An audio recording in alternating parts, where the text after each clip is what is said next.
इनके विकास के लिए, नौजवानों के लिए, महिलाओं के लिए, SC/ST के लोगों के लिए, OBC के लिए जितना मुझसे बन पड़ेगा, जितनी मेरे सांस रहेगी, मैं इन लोगों की सेवा में पूरा समर्पित रहूंगा। चाहे इन लोगों की सेवा करते हुए मुझ पे अटैक हो, मेरे पे जानलेवा हमला हो, उसकी मैं परवाह नहीं करूंगा। चाहे मुझ पे और मेरे बेटे को जान से मारने की धमकियां मिले चाहिए और मिल रही हैं, उसकी भी मैं परवाह नहीं करूंगा। हमको अच्छे निर्णय लेना चाहिए। हम क्यों गलत बातों पे जाए?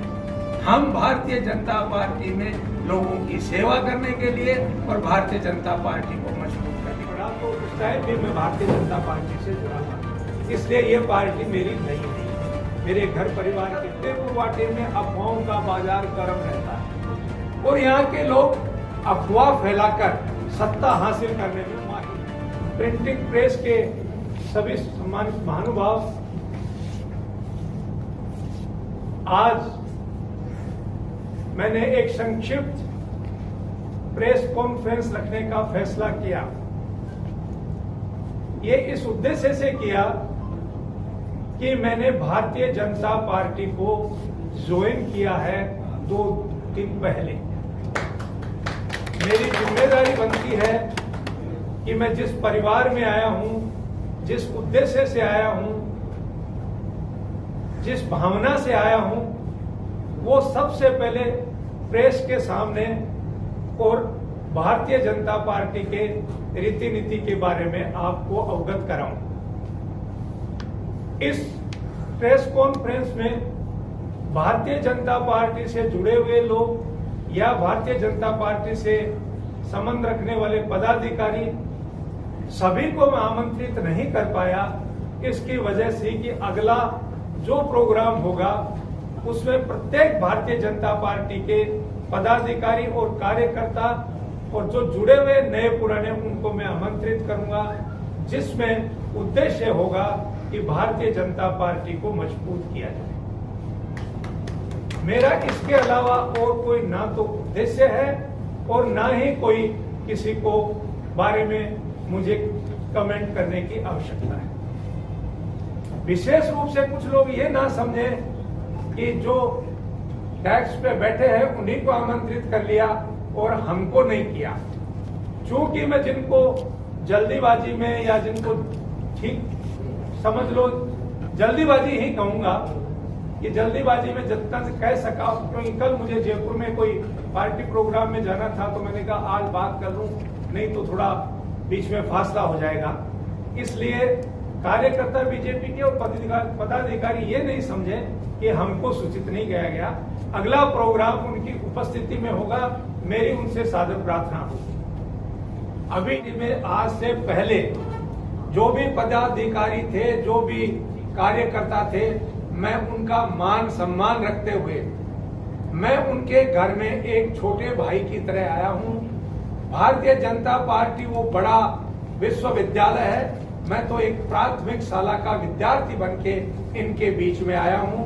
तो मैं समझता हूं कि मेरे लिए ये सब बड़े हैं, सब मेरे मार्गदर्शक हैं और इनसे मैं कुछ न कुछ सीखूंगा, ऐसी मैं उम्मीद करता हूं। मेरे तहसील में, मेरे जिले में, आइए जबर सिंह जी आपका स्वागत है इधर। जबर सिंह उदयपुर वाटी भारतीय जनता पार्टी के कार्यकर्ता भी है, पदाधिकारी भी है। मेरा उद्देश्य यह है कि मैं सब छोटे बड़े कार्यकर्ताओं का मान सम्मान रखूं और किसी ग्रुपबाजी को न तो मैं चाहता हूं और न ही मैं सम्मिलित हूंगा। मेरे लिए हर भारतीय जनता पार्टी का कार्यकर्ता और पदाधिकारी मेरे बड़े भाई के समान है। मैं उनका आदर और सम्मान करूंगा। नरेंद्र मोदी जी की नीतियों को मैं आगे बढ़ाने का काम करूंगा। मुझे संगठन का अनुभव है, इसलिए मैं कह सकता हूं कि भारतीय जनता पार्टी की जो नीतियां हैं, देश हित में, जो प्रदेश हित में, जिले स्तर संबंध में या तहसील में या गांव ढाणी में, मैं उनको जन जन तक पहुंचाने का काम करूंगा। मैं भारतीय जनता पार्टी में सम्मिलित होते हुए इस निर्णय के साथ आया हूं कि मुझे कोई लोभ और लालच नहीं है। हो सकता है मेरे प्रतिद्वंदी इस तरह की अफवाहें फैलाएं, विशेषकर उदयपुर वाटी में अफवाहों का बाजार गर्म रहता है और यहाँ के लोग अफवाह फैलाकर सत्ता हासिल करने में माहिर हैं। इसलिए मैं उन सभी मतदाताओं से, प्रेस से आग्रह करूंगा कि मुझसे ना तो अफवाह फैलाने की उम्मीद करे और ना ही अफवाहें फैलाने में मैं विश्वास रखता हूं। मैं काम में विश्वास रखता हूं, सेवा में विश्वास रखता हूं और मैं एक दूसरे की भलाई में विश्वास करता हूं। मैं किसी भी व्यक्ति की लाइन छोटी करने वाला आदमी नहीं हूं। मैं मेरी लाइन बढ़ाने वाला आदमी हूं, पार्टी की लाइन बढ़ाने वाला आदमी हूं, पार्टी के कार्यकर्ता और पार्टी के पदाधिकारियों को सरमाथे पे रख के और आगे चलने वाला आदमी। लेकिन मेरी चाल सबसे पीछे रहेगी। मैं सबसे पीछे खड़ा हुआ भारतीय जनता पार्टी की सभा में, आयोजन में और आपके बीच में पीछे की लाइन में खड़ा मिलूंगा। मुझे कोई को प्रॉब्लम नहीं होगी। मैं चूंकि एक अच्छे तरह से यूनिवर्सिटी टाइम से ही मैं विद्यार्थी परिषद से भी जुड़ा हुआ हूं। बहुत कम लोगों को इस बात का पता है। राजस्थान यूनिवर्सिटी के बीकानेर डूंगर कॉलेज में मैं जब सीनेट चुना गया था तब भी मैं अखिल भारतीय विद्यार्थी परिषद का सदस्य था। नोलगढ़ चुना गया था तब भी मैं अखिल भारतीय विद्यार्थी परिषद का सदस्य था। नोलगढ़ पढ़ा तो उस टाइम भी मैं भारतीय जनता पार्टी से जुड़ा हुआ था। इसलिए ये पार्टी मेरी नई नहीं है, मेरे घर परिवार के लोग हैं। लेकिन कुछ लोग ऐसा सोचते हैं, ऐसी अफवाहें फैलाते हैं कि मेरे रिश्तेदार मुझे लाए हैं, कोई दूसरे व्यक्ति मुझे लाए हैं। ऐसा कुछ नहीं है, ये केवल भ्रामक प्रचार है। मैं मोदी जी की रीति नीति और भारतीय जनता पार्टी के द्वारा देश हित में दुनिया में जो नाम रोशन किया जा रहा है उन नीतियों से प्रभावित होकर भारतीय जनता पार्टी का सदस्य बना हूं और मैं निरंतर भारतीय जनता पार्टी के प्रति अपना काम करता रहूंगा और आगे भी भारतीय जनता पार्टी के कार्यक्रम में आयोजित करता रहूंगा, जिसमें सभी पदाधिकारी, सभी विधायक, सभी कार्यकर्ताओं को मैं आमंत्रित करूंगा। मेरे मन में कोई किसी तरह की भावना या किसी तरह का कंपटीशन नहीं है। ये अपने दिमाग से निकाल दें। चतुराई और चालाक लोगों से मैं थोड़ा दूर रहता हूं, ये मेरे स्वभाव में।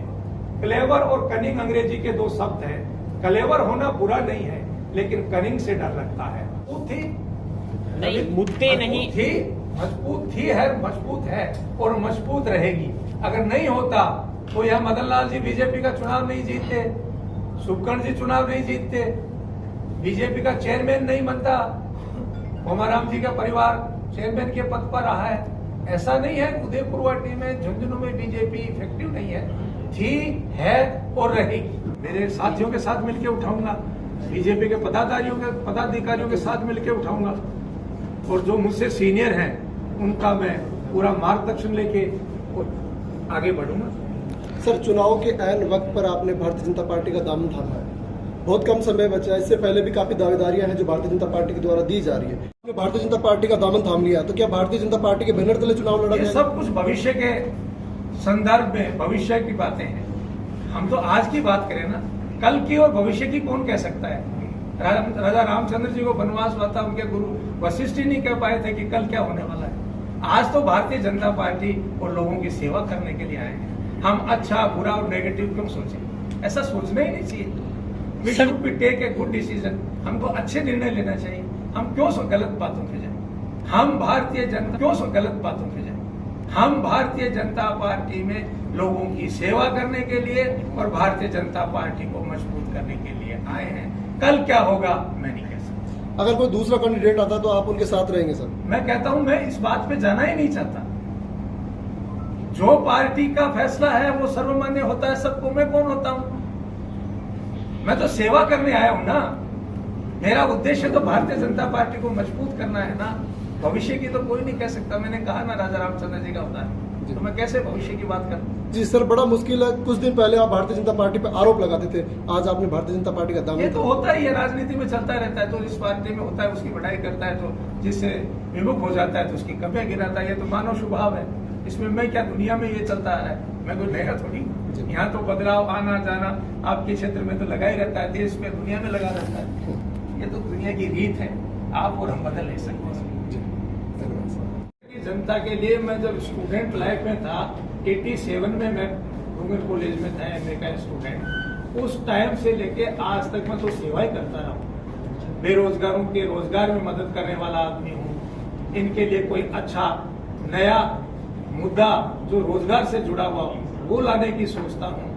वृद्ध लोग हैं, उनका मान सम्मान हो, ऐसे लोगों को उत्साहित करके मैं सम्मिलित करता हूँ। जो गांव में वो विडोज हैं, जो निर्बल हैं, असहाय हैं, जो अनुसूचित जनजाति के लोग जो पिछड़े हुए हैं, उनकी मदद करना, ये तो मेरा बचपन से उद्देश्य है। लोग विकास की बात करते हैं ना बंधु, सुनो, 87 में और 85 में मैंने मेरे गांव में वो निर्माण कार्य करवा दिए थे, चाहे वो पशु चिकित्सालय हो, चाहे और है टंकी का मामला हो, चाहे स्कूल का मामला हो, चाहे सड़क का। 87 में कुछ लोगों का तो जन्म भी नहीं हुआ होगा। मैंने कुछ बनने के बाद या पार्टी में आने के पहले बात नहीं, स्टूडेंट लाइफ में जब कॉलेज का छात्र था तब मैंने विकास करा दिए थे, तब लोगों को रोजगार से जोड़ दिया था। तो अब तो मैं समझता हूँ कि जब मुझे प्लेटफॉर्म मिला है और प्लेटफॉर्म और आगे मिलेगा तो मैं बेहतरीन से काम कर सकूंगा इनके विकास के लिए, नौजवानों के लिए, महिलाओं के लिए, SC/ST के लोगों के लिए, OBC के लिए। जितना मुझसे बन पड़ेगा, जितनी मेरे सांस रहेगी, मैं इन लोगों की सेवा में पूरा समर्पित रहूंगा। चाहे इन लोगों की सेवा करते हुए मुझ पे अटैक हो, मेरे पे जानलेवा हमला हो, उसकी मैं परवाह नहीं करूंगा। चाहे मुझ पे और मेरे बेटे को जान से मारने की धमकियां मिले चाहे और मिल रही हैं, उसकी भी मैं परवाह नहीं करूंगा। लेकिन मैं उदयपुर वाटी की जनता, झुंझुनू की जनता और प्रदेश की जनता में भारतीय जनता पार्टी की सेवा करूंगा। उदयपुर में नहीं, जिले में खिलेगा, राजस्थान में खिलेगा और मोदी थम मेजोरिटी में लोकसभा में फिर आएगा, मैं दावे के साथ कह सकता हूं। बिना पार्टी में परीक्षा में 10 आदमी बैठते हैं, सब ये उम्मीद करते हैं कि मैं फर्स्ट डिवीजन लाऊं, पर संभव है क्या? सभी फर्स्ट डिवीजन के लिए बैठेंगे?